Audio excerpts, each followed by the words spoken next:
Hi, everybody. I am Rob Decker, and this is the Teacher's Lounge for this week. I'm going to be flying solo today, so I decided we're going to do a show all about urine, front to back, beginning to end. And I hope this will help everyone that is able to watch it. And I also want to stress that while I am not trying to do a commercial for my products. My products are very, very good at removing urine. Um, it's used all over the country in water treatment plants and all over but that's so understand that I'm not trying to make this a commercial, but I'm a born and bred salesman. I've done it every day of my life. So that side of me may come out when I begin talking about this. And if you feel like that's an ad or whatever, I apologize. It's not my intention, but um unfortunately it's who I am, kind of. So sorry. I am a distributor of products. um but let's get into urine. And this is something, and I'm talking about wall to wall here. This is a teacher's lounge. The rug lounge is the place where we talk about rugs. So I'm talking about wall to wall carpet here. We can talk about furniture, you know, maybe have a couple of people respond. If you want me to talk about furniture, we can do that. I have pictures of that too and stuff. So wall to wall carpet. Um, and we're assuming synthetic, although the products that I'm going to mention tonight will absolutely work on wool, and they're destructive to the urine, but they're not destructive to the wool. And that's what we want. Um, and it's also slow to remove color, and that's a very good thing as well. So this picture, I want every one of my clients, before I ever go to them, I send them an email, and this picture is right up front because I want them to understand why their efforts have failed. All of their efforts have been concentrated on the carpet yarns, the fibers here in this picture, right? So if you have one, two, three, four parts of a system involved in a urine incident and was contaminated by urine, and you are going after one of those and thinking that you're going to solve the problem, well, then you're consumer level, you're not professional level. It just doesn't work that way. So we're going to get into that, but this is the picture that dings with that customer. And I'm sorry, this is not a picture, this is an infographic.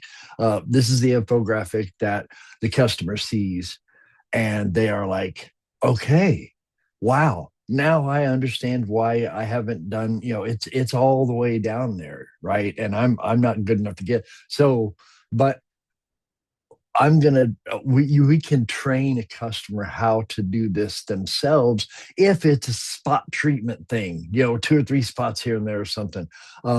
If the pet is urinating all over the place, you've got to have a professional come in there and flush that with restoration tools and stuff like that. You just don't have a choice, and we're going to get into that in a little while. Um, the other thing I want to mention is not all that glitters is gold, right? So when you're doing a blacklight inspection, you can see other body fluids with your blacklight, blood, fecal matter, um, all kinds of body fluids. So you want to be able to distinguish those, and we're going to get into that here a little while. But this is another picture that is on this is a picture that is on my new client email when I send them about urine.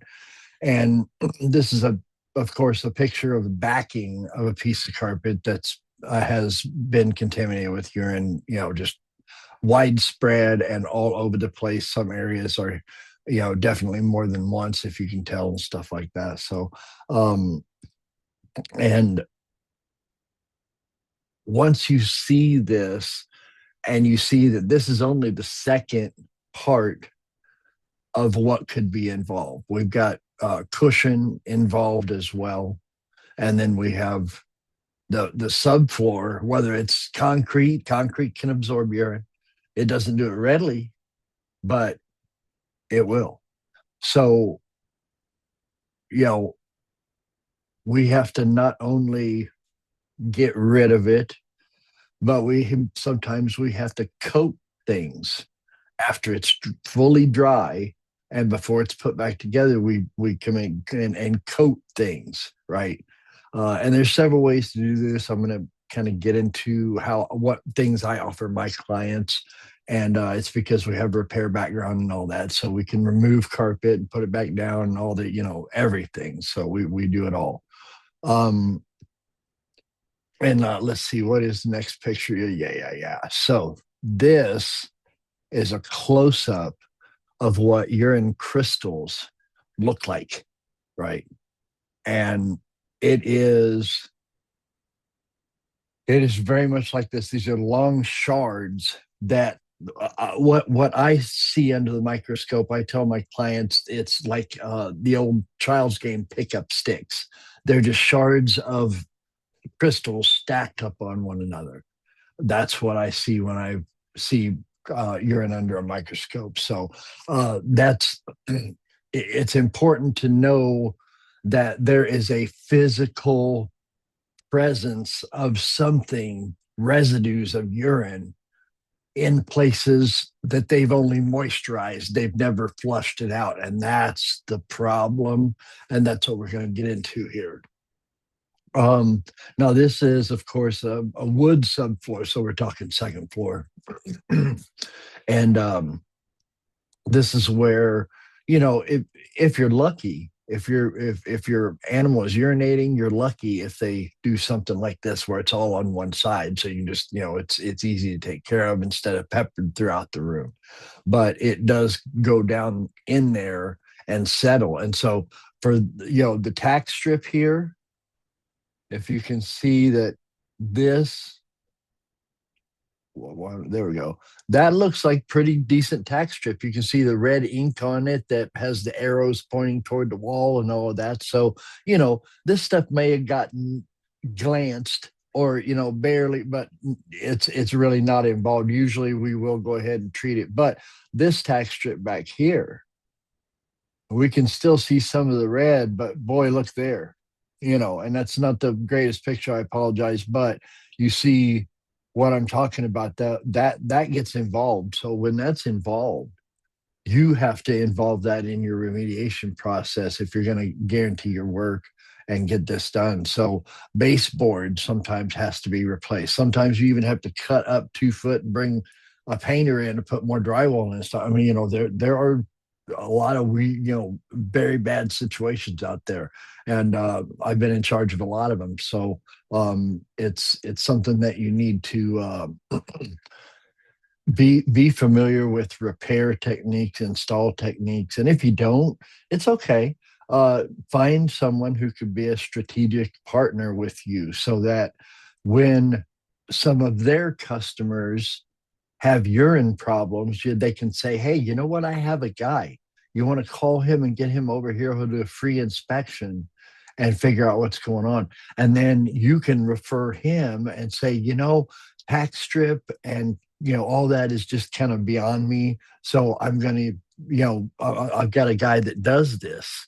But he's independent of me. But he's who I recommend because we've worked together for years, right? So you want to be able to say that to someone. So form that kind of an alliance with a good installer in your area would be a really good thing.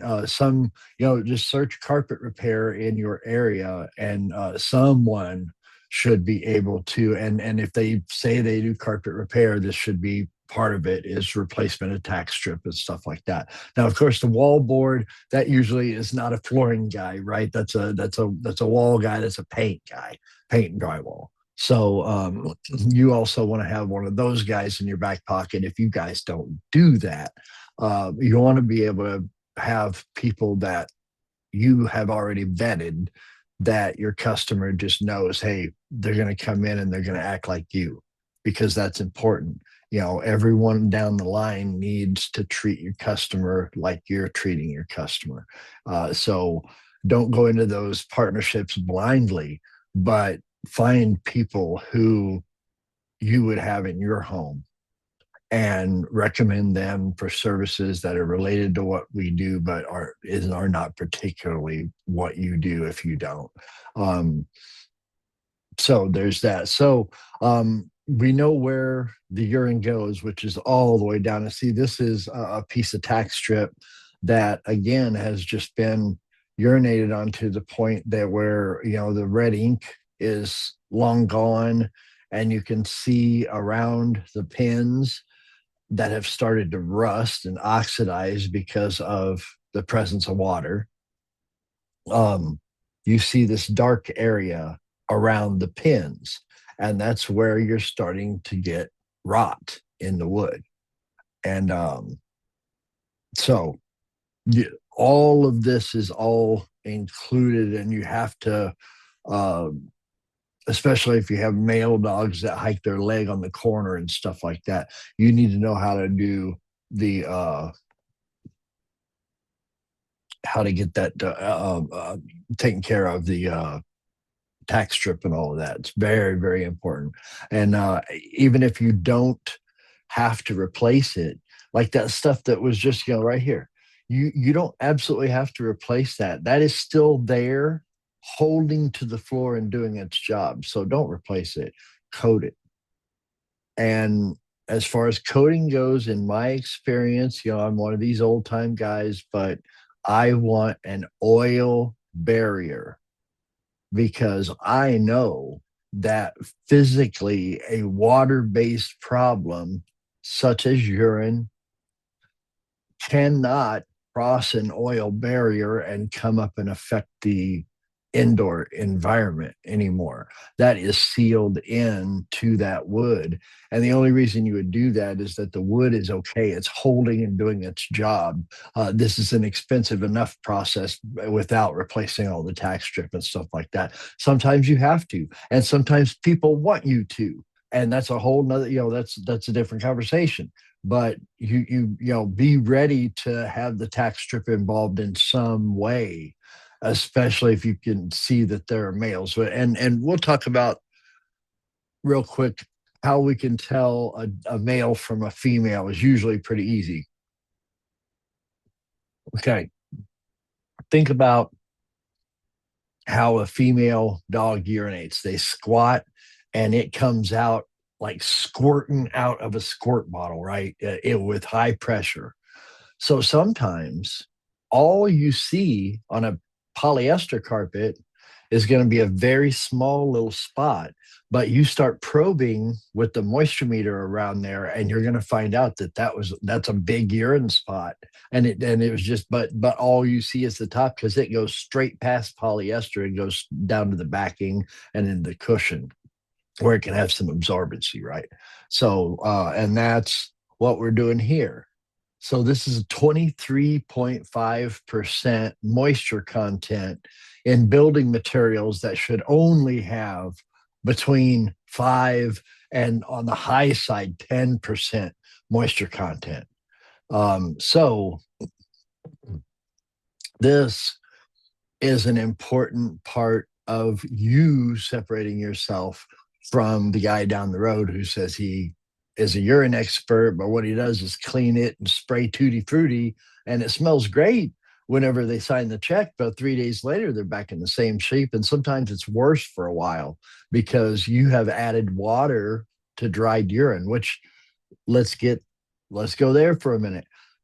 Adding a little bit of water to dried urine, as in hot water extraction, is lunacy. Lunacy. You want to know if there's urine there or not before you put hot steaming water on it. Yeah. So don't do that.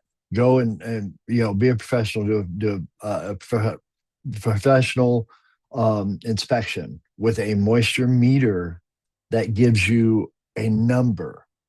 That's what you want. Is this an 80% moisture area?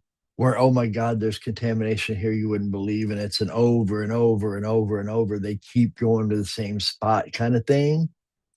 Or is it something like 23%, which is about probably 3 or 4 visits, for the amount of salt that's there, just based on my experience doing this for years. But anyway, you need a good black light. And apologies to the guy who, I've run across the guy. I don't really know him, but the really the best black light on the market right now, for urine detection, is the PP 5000. And I don't like that name, but I am not going to devolve into that. Just to say that, that's that one. And what it is, it's a head with multiple LED lights, very bright, and it covers most of the so it has 265 nanometer bulbs, and then it has 295 nanometer bulbs, and that covers it, right? That's the spectrum that you want to be able to see for detection of urine, body fluids.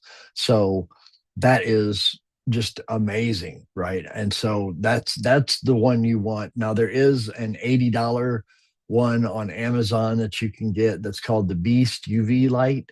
I have not tried any of them, but the one that is actually 79.95, that one, the UV Beast, and it's 79.95. That's the one I've used before, and it's not bad.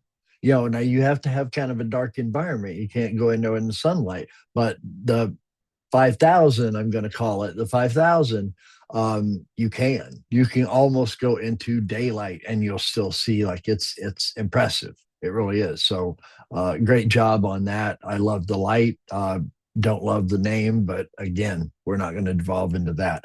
So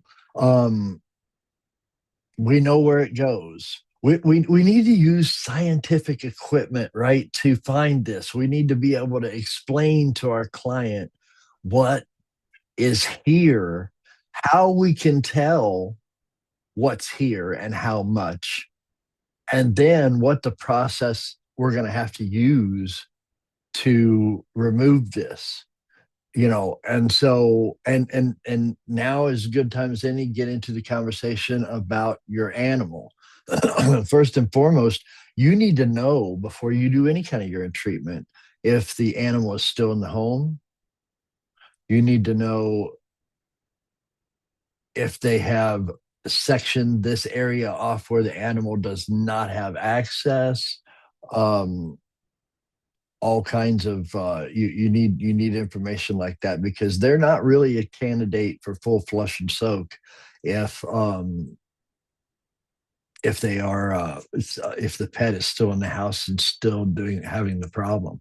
So it's nice to be in a situation where the people have the animals either passed, um, they have rehomed it sometimes. There's a lot of things, but it is, if the animal is not there or doesn't have access to this area anymore, then they're a candidate to go ahead and get rid of it. But it's just money down the drain if you do it and the animal keeps going, except for the fact that you can train your client with a shop vac, a moisture meter, an $80 blacklight maybe, um, and hydrogen peroxide.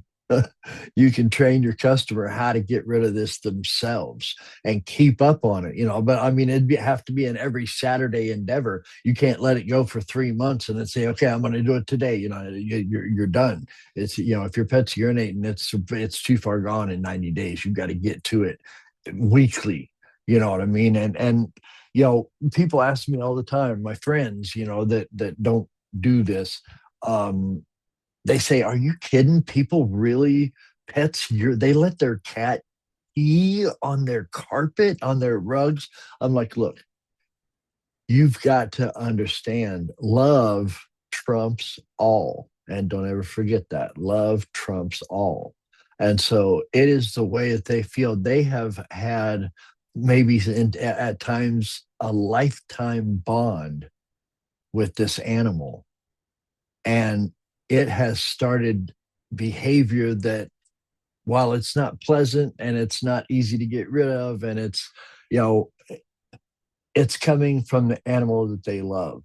So don't judge people like that. I've seen it from Section 8 houses all the way up to, you know, $4 million mansions. Um,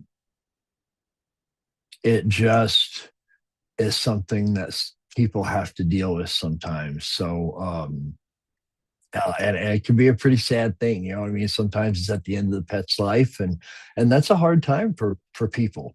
You know what I mean? They know they're going to have to say goodbye here soon, and then they start losing control of their bladder, and they're like, well, they're not, you know, they're not in pain. They're not, you know, they're just, you know, they need to go out more than I can take them. All that, any of that kind of thing. So it's good for the client to know why their animal is urinating. And I've got a story real quick. There was a bay window, and the only place, this is a big, like they had a pool table in this room, right? There was a huge room, and there was this bay window, and that was the only place where we picked up urine deposits. And I thought to myself, what? I don't understand what's going on. Why would they, you know?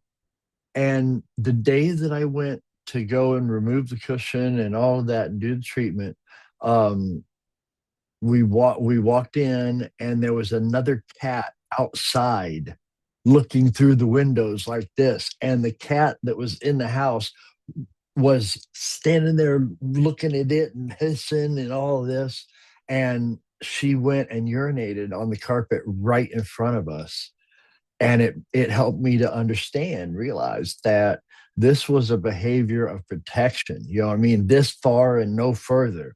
You know, they're not seeing the cat on the wall over there or on the wall over here, but they are seeing it in this bay window when it comes up, and it feels like it's going to invade my space. So what do? I mark my space. The animals communicate through urine. So knowing all of that, knowing why your animal is behaving in this fashion, is something that is of great importance. You know what I mean? You can still do a treatment and, you know, all of that, but you need to leave them knowing how to do what you do, but on a smaller scale and with different products. You know, they can't get what you can get. Okay, so I did take some notes here. Um, so we know that the remnants, what's left over, is salt, and we can read that and quantify that with the number. This is 23.5%. And by the way, this is a penetrating moisture meter. I don't think I have a picture of the actual without it being in the carpet, but um, you know, when we see a spot like this and it's reacting, you know, we can see that yellow. So then you probe around it and right on it with a moisture meter, and it's going to give you numbers, and those numbers mean something. Are going to tell you how much salt is there, because salt is what we call hydroscopic. It loves water.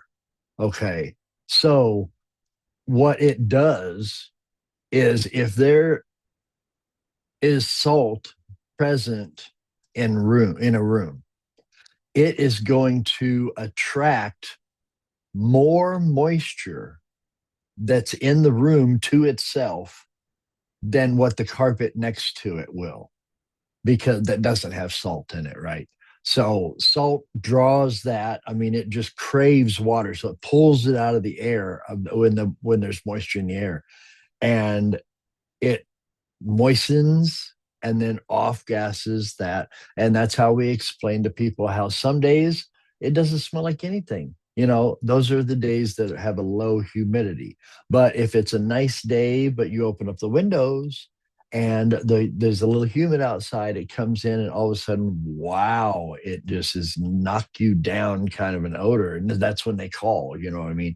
So that's important to know, because that's part of how we find it, and that's how we differentiate it between it and other body fluids, right? Because salt, sweat, and tears are really the only materials, the only body fluids that contain enough salt to make these meters go ding, ding, ding, ding, ding, and give you a number past 10%.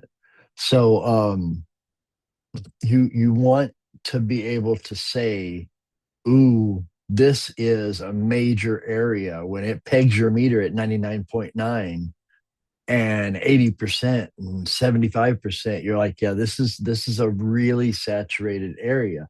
Because remember, guys, it only takes 16% moisture content in building materials at 70 degrees to grow actual microbes, bacteria. Bacteria live on urine. So you got to be aware of what you're dealing with there. Um, so not everyone that you run across, not every black light that you're ever going to perform are is a candidate for true decontamination. But we're going to talk about, it's what I'm going to talk about today, is true decontamination. I am going to offer up one method. This is my method. It's proprietary. I put it together of all of my reading and reasoning and scientific proof and all of those things. And then my mentors helped me tremendously to understand and put all of this together. And this is my brand. This is the way I do it, and I'm going to show you the whole process. Um, so, but it's good to have options, right? Because if they're not a candidate to decontaminate, the animal's still using the bathroom on it, and let's not fix it and still have the problem going on. Some people are like that, and I get it. What I offer in those times is VLM, very low moisture cleaning. So I have a product called Number One Cleaner. You dilute that, spray it on, and use pads, and it attracts the soil to the cotton, sometimes cotton and viscose pads, and it just is a really good method, and you don't provide a lot of moisture to the urine salt. Now, trust me, it's going to get some. So we usually kind of, after we do our thing, we might spray a couple of little sprays of smell good, because you know it's good to leave a little something in the room, because you're going to wet those out a little bit. Now, hot water extraction truly is lunacy in this arena. Like, to add a little bit of water to dried urine uh is not a great idea. So don't do that. If you do that, you really want to deodorize that. Put some tutti frutti in there and tell them it's going to be bad for a few days, but at least I get, there's usually three, sometimes four systems involved. There's the carpet yarn, there's the backing, there's the cushion, there's the subfloor, sometimes tack strip, right? So um, I am getting one. So you're about a fourth better, a third better. Whenever I clean your yarns real good and get the urine out of there, but you still have deposits under there. So to be realistic and say you're still going to have deposits, you're going to replace it one of these days when the pet's passed. So you have to have a lot of options available, and say, I can hot water extract this and really super clean this if it's really, really, really, really dirty. Although VLM can do really, really dirty stuff. But if you're a hot water extraction guy, and I have been for 32 years, you can do that, but leave something behind in the room to provide a good scent, because you have really wet out some nasty urine salts sometimes, and sometimes it's minimal, but I'm telling you, your customer's not going to be happy if you don't do something to counteract the alf gassing that you're going to provide whenever you moisturize dried urine. So have an air sanitizer spray leave behind is a really good idea. I sell a product that is exactly that, an air sanitizer. You dilute it down to a certain rate, and you can spray it like Febreze. but it's actually certified to kill germs like Lysol. You know what I mean? It's that kind of, but it doesn't have a scent really of its own. But again, not a sales pitch. Um, so have options for your customer. Know how to decontaminate it fully. Bring in other contractors and finish the job if you don't know how to do tack strip and baseboard and all of that. Um, and be ready to quote your side of it, and you tell them, hey, this is what you're going to have to do after I'm done, all that. So yeah, it's a process. It's best left in house if you know it all. uh if you know it all. If you do carpet and tack strip, cushion replacement, stretching back in, um baseboard, maybe. That's usually about the end of where a carpet guy goes. I mean, wallboard is really paint and drywall. So that's where I would make a strategic alliance if you don't stretch that far. Um, so know about that. Okay, so all right. After we have identified the urine, we know where it is and where it isn't, and we can quantify those areas that we know are urine. We can quantify, this one reads 80%, this one reads 60%, this one reads 22%, right? If you have a number, you know how long you're going to have to flush to get that out of there. You've got a predetermined idea, right? So when you do this, it's a good idea to know that and price accordingly. If you're gonna, so, and that's in place. The best case scenario is they let you pull the room and go do it at your shop, at least for me. And that's just because that's one of the things I do. And that's some of the pictures I got here. I'll go ahead and show you. This is a pit, where I have I don't know, it's a 20 by 30 piece of 12 mil, I believe, pond liner. And back in the day, this is what I did. Now I've even morphed into, because the product I use is so good at what it does that we don't need to do this anymore. Well, we've learned and gotten better. You know what I mean? If I'm not smarter and better at my job every time you see me, I'm not doing my job. So that's just the way I feel about it. So, but this is part of the process, is flushing, right? You have got to add water. Now look at this, look at the murkiness here, right? So what we did is we removed this piece of carpet from someone's house. We rolled it up, put it in the van in the cube truck, and brought it to the shop.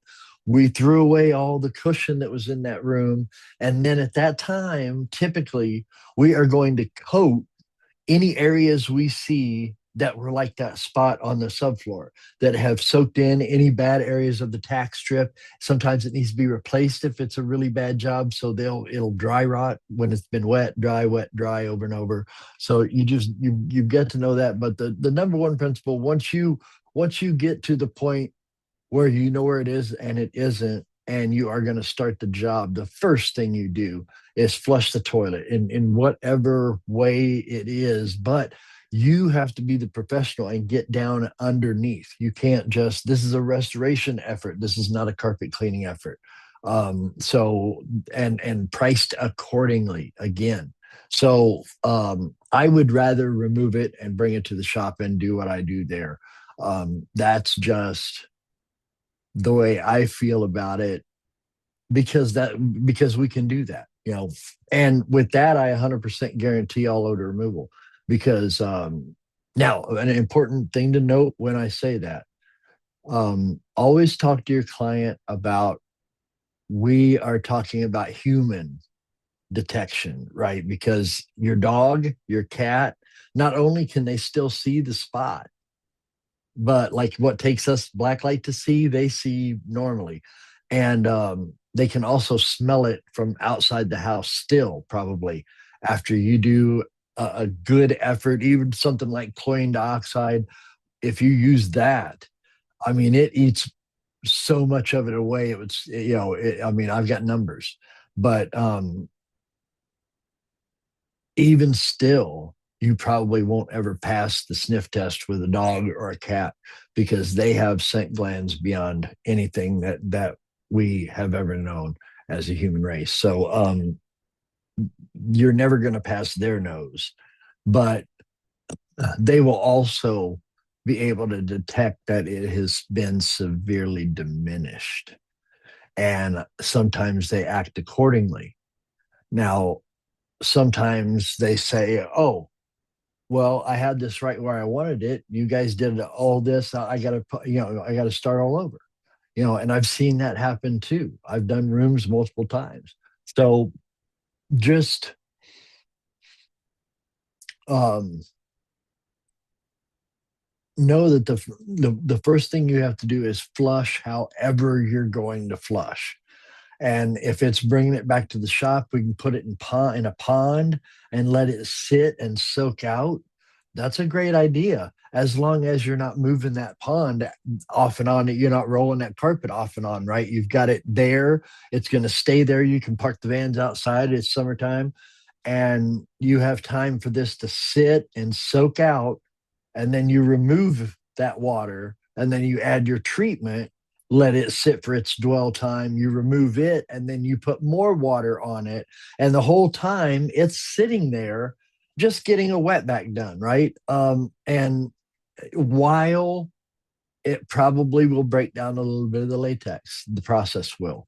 um, do you want to replace it, or do you want to, you know what I mean? It's that call, you know what I mean? It's not going to delaminate the carpet if you know what you're doing, if you know how to do it. um so this process, but if you're tearing it down, putting it back up, tearing it down, rolling it up, all that, now that may be a different story, because when you agitate and move around latex glue that has lost 85% of its strength due to moisture content, um, you are messing with you're messing with having to put that glue back. So you want to be careful about that. Um, so let's see here. Sorry. Okay. So you need, and this may be the flushing, this may be the first flush, this may be, who knows what's going on here in this picture. I can't remember. It's been too long ago. Um, the point of this picture is that we are soaking, then we are removing what water has diluted out. And we remove all of that, and then we treat it. And my contact time is between 30 minutes and an hour. That's all it takes for my product. And then we vacuum that out. Then we add more water. And we want to dilute the product that we put in there. Because look, um, any good oxidizer can remove color from a textile. It can. There are some that are faster doing that than others, right? Sodium hypochlorite bleach, regular household bleach, is pretty quick at doing it. You know what I mean? You apply that to a fabric, and sometimes minutes, and you'll start getting color change. You know what I mean? Colors are getting removed. Uh, put hydrogen peroxide on that same fabric, and it could be a whole different ballgame. Um, it doesn't remove color as quickly. Put chlorine dioxide diluted on that same fabric, and it's kind of difficult to remove the color. Either way, it's always in the cards. It's always somewhere there, and the dealer can just slap the card down, and there you are. You've removed color. So dilution is the solution to pollution. So we want to be able to dilute the product that we have in there that's an oxidizer that can, in certain situations, remove color. And I'll tell you from experience, this is how chlorine dioxide will remove color if you know, you don't want it to do this, but this is how it's done. You keep it wet for longer than 72 hours with a medium strength to high strength concentration of sodium chlorite, and don't let it dry. Even exposing it to UV light, as any oxidizer does, it jacks up you know, makes it work faster and hotter and the whole bit. Um, Plus, it adds heat usually, and that also oxidation is accelerated by heat sometimes so rapidly it goes out of control. Um, so we like to go through and flush it out again with water and let it dry sitting where we did that, right? We really don't like to move these because we're going to have to go back and put it back in. So we don't want to have to relaminate it. I don't want to have to spend money on putting glue on the back of it. I've done my job. That's part of knowing how to do the job, is keeping it in one spot during the process. And I mean, this is a day long process if you've got other stuff to do, right? The in the morning, you take an extraction tool and you put water on it and you flush it, and you do that. And even like a water claw is great, because even if there's no cushion, you clamp that down and water around it, and you just kind of you look at what's coming out and you flush it until the suds, are minimal. The yellow color during the initial flush, the yellow color should be going away by the time you move to another spot. And yeah, those are really two of the main things. So that's good. You want to you want to move that stuff both during the initial flush and during the second flush whenever you're diluting the chlorine dioxide product, and then get it dry quick. You know what I mean? Don't do don't let it sit and just sopping wet, or whatever. Just make sure you've extracted as much as you can out after the second flush. And that is just putting water on it, removing it. Maybe I do it 3 times. And that just kind of is an insurance policy in my head. That's the way I do it. Um, so flushing again after the initial treatment is very, very important. And then, so I guess let's go into the treatment real quick. And again, I don't want this to sound like a commercial for my product. But I'm a born and bred salesman. I use my product. I love my product. But I'm a distributor. I mean, it's not like it's my proprietary blend or whatever. I'm just a distributor of industrial grade chlorine dioxide products. So we've talked about the risk. Okay, let's see. So this is what you get from me. Okay, sodium chlorite powder. And this is, it's an 8-pound jug. You've seen them, there's some products come in them. And this is the actual product with a tablespoon in there, right? So you imagine that full. That is from me. It's going to wind up with shipping be about $540, something like that, just around that area. And you use 2 tablespoons of that product per 5-gallon bucket to do a urine decontamination. So it's something that lasts all year. You pay for it with 3 or 4 treatments, and the rest of the year, that bottle's just making you money. It's insane, and that is the power of industrial strength product, is that you dilute it down to the point where it's professional grade, and you're using a little bit goes a long way to achieve your goals. Um, so let's go real quickly over everything. The first thing we want to do is go through and inspect, find the urine. And actually before that, we even have to, we got to start out at asking about the problem. And that's when they call in, right? Whoever answers your phone, if it's you, if it's your wife, if it is an employee, office personnel, make sure that one of the questions they ask when they're setting up a job is, are you attempting to get rid of any odors by doing this cleaning?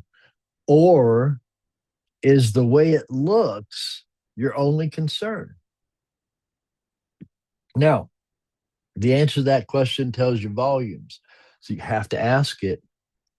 You got to know whether there's odors in there. And if they say, well, odors, what do you mean? We don't have any, blah, blah. Just say, look, I don't mean to offend you, but if we don't know about an odor problem and we go in and we add water to it, you're not going to be very happy with us. And we don't want that situation to happen. We want to be able to know what's going on and be able to help you with that in whatever way. It doesn't have to be the full on decontamination, replace, pull it out, all that.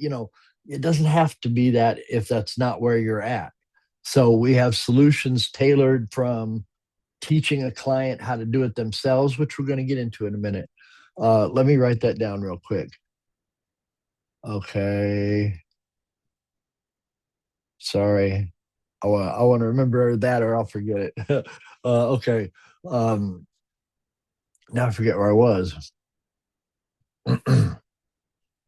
So it doesn't always have to be the full on decontamination, even if they're right for the job. Like the animal's gone, but they're thinking, I'm going to redo this place. I'm going to recarpet, whatever. That's, so, but it doesn't always have to be. You can do VLM, you can do hot water extraction, just do a good deodorizing job. Other things are, now, and I'm going to talk about how to, I guess it's time. Let's talk about how to train a client how to do this themselves, even on the second floor, which is very difficult and you have to control your moisture. But I tell them get one of the big shop backs and the ones that have like a 2-inch hose, right? It's not the little jokey 3/4 of an inch one or whatever. You want substantial power to pull water away because you're doing it on the second floor. Hey, there's a ceiling and my lazy boy is right underneath here. You think I want to rain on my lazy boy? I can't use it tonight. Whatever. You don't want that to happen. So you tell them once they are able to detect the spot and you train them how to do it. How do you do it?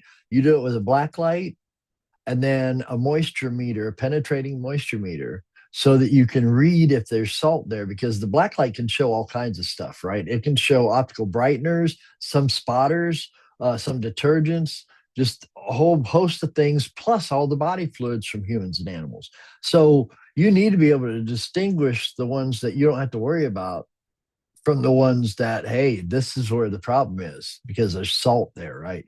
So they have to know how to do that to be an informed consumer. And if they're going through this, listen, if you help them, it's not about charging a bunch of money. It's about me helping you because I know what you're going through. I mean, I see it over and over in my career. So I want to help you, whether that means this, that, or the other. And the point of that being that you're creating and maintaining a relationship with these people. Even if they never use you for anything, they talk to people and they say,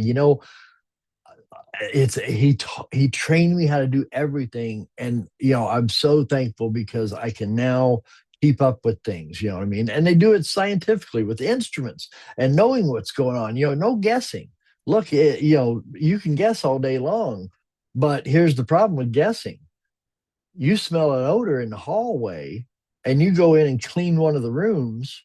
Well, it's not that room, it's the one over there, but you can't tell. You just know there's an odor. And so that's the problem with that, is that if you're clean in one room and the contamination's in the other, you're not making any headway. So you've got to be able to find it and know where it is and where it isn't before. I mean, that's just the first part of the game. That's it. You have to know that. If you can't do that, the rest of it, you're not going to be able to do. So for the client, I tell them to identify the spot, find out where it is, put the vacuum down on the spot, the vacuum hose, and then turn on the machine. And then they start pouring cool water around the orifice, around the bottom of the, so onto the carpet, so that the water goes down, gets some salt, and gets shot up into the machine. So we don't want to pour something on and allow it to spread like this. Why? Because that's called cross contamination. You're taking something that was here and putting it somewhere where it isn't. Bad idea. So you have to have something to overcome the elemental force of gravity, and that is vacuum when we're talking about liquids. So instead of putting liquid on and going this way, you're putting liquid on and it's going this way, right? And that's called flushing. That's what you want to do. So what I tell people is, you read what's in the bucket when you pour it out in the toilet, when it's, full or whatever, or you're ready to, and you smell it and you look at it. If it's yellow and it has suds in it and it stinks, you go back to that spot and you keep going, because you can't. I mean, and that's where a lot of customers fail, is they won't. They do it, but they won't finish it. And I see professionals all the time in the rug world. Oh, it happens all the time, where people flush to a certain point and they're like, okay, I'm done. It's all right, and they finish the process, and then they've still got a urine odor, and it's because they just didn't finish it. You've got to let the textile tell you. You don't tell the textile. That's lunacy. You have to let the textile tell you when you're done. So paying attention, watching, smelling. So when they pour out, that's the exhaust, is what I call it. You look at the exhaust and you read the exhaust like a book. If it's fairly clear, you're pretty much done. So wherever it is, you want to flush that all over, anywhere you detect it. And then I tell them, look, would rather it dry before I proceed for any other treatment. Now you can put treatment on wet carpet, and that's okay. But you have to allow for the fact that you are having what's called auto dilution. You are adding something to water that you diluted with water. So that means it further dilutes it. And sometimes that can be, it can render it non-effective, whatever. You know what I mean? So you've got to be careful about that. And know, and that's why I would rather put it on dry carpet. But in a situation, where you're doing it all in one day or whatever, yeah, you don't have that luxury. So put it on. But as a client, you do have that luxury. So when I'm talking to a client about how to do this is what I say is, I would let it dry. And sometimes you're done, right? If you've got most of it out, there's not a lot there to off gas. So once it dries, it doesn't smell anymore. Hey, we're good. But if you really, to really finish it off, let's say there's a stain there, or let's say there's just a little odor left, and I want to get rid of it all. Not only that, sometimes you've got a customer who is more concerned about bacteria, microbes, pathogens that are in urine. Okay, things that make us sick. Um, all those things, they want out. Now you're talking hydrogen peroxide. You know what I mean? It will do it very efficiently. So now it's not the strongest stuff in the world, but it doesn't, you don't need the strongest stuff in the world for this. You know what I mean? You really don't. Um, it really helps to do a job the first time. You know what I mean? Don't, I can, talk to you for hours about the differences of using hydrogen peroxide at 3% concentration and using sodium chloride at 2 tablespoons per 5 gallon bucket. Um, there's a world of difference there, and that's professional versus household solutions, right? So that's what the difference is. So I tell them, if you really want to finish it off, you go hydrogen peroxide. Typically, I'm going to tell you a couple of things. Number one, do not allow sunlight to touch your treatment area. That's a bad idea because sunlight and heat both accelerate oxidation. So you could make a 3% solution do more and do it better faster than what you want and wind up losing control of the color loss situation. So, be careful about UV light coming in on it. Um, I wouldn't, you know, as a cleaner, I wouldn't put a steam iron on it. I wouldn't put a hair dryer on it. Anything like that is a bad idea. Let it dry in and of itself, right? That's when it does its magic. Is contact time, and the color issues usually it removes color at the very end of the drying cycle. So, but you don't want to accelerate that really. It's just not it. Accelerating oxidation is really untenable. It's not controllable. Um, it it improves oxidation at an exponential rate, not at a double rate, right? It's not just you double the effectiveness. You take the effectiveness to the 10th power and just screaming instead of talking at a low whisper. You know, that's what heat does with accelerating oxidation. So be careful about that. Don't go around accelerating stuff and wanting the result right now. That's one of the, and you can get it with, but as a consumer, I would not, you're going to do 2 or 3 or 4 rounds of peroxide at 1.5% concentration to really get everything you want done in that spot. And as a consumer, they need to be told that while a spot's wet, we don't roll a dolly over it. We don't move furniture across it because that latex is suspect. 85% strength it loses when it gets wet out completely, latex does. So uh, let's talk to them about that. If you have to treat a spot, that spot needs to, really, we don't want a lot of traffic. We don't want furniture being moved across it, anything like that. But, traffic even needs to be to a minimum on it because a lot of traffic will displace that latex, sure as anything else. Um, so they need to know some things that a professional would know that they don't. So teach them. You know what I mean? It's going to be good for you in the short run, and it's going to be good for you in the long ball too, in the long run. So do that because they appreciate it. They'll remember you and remember you fondly because you're helping them out. And it's not all about the money. You know what I mean? It's if you want it professionally done, I'm the guy. But that's not the only reason I know about urine. I know about urine because I'm a nerd and I've done this for 32 years and I've found my way through it and found a lot of success at removal of urine. And so that's what I'm sharing. Um, so, and at the end of it, for the client, is like if you can stick your nose down there and not smell urine, you're done with the peroxide. You know what I mean? But you want to search on probably a semi-daily basis, 2 or 3 times a week.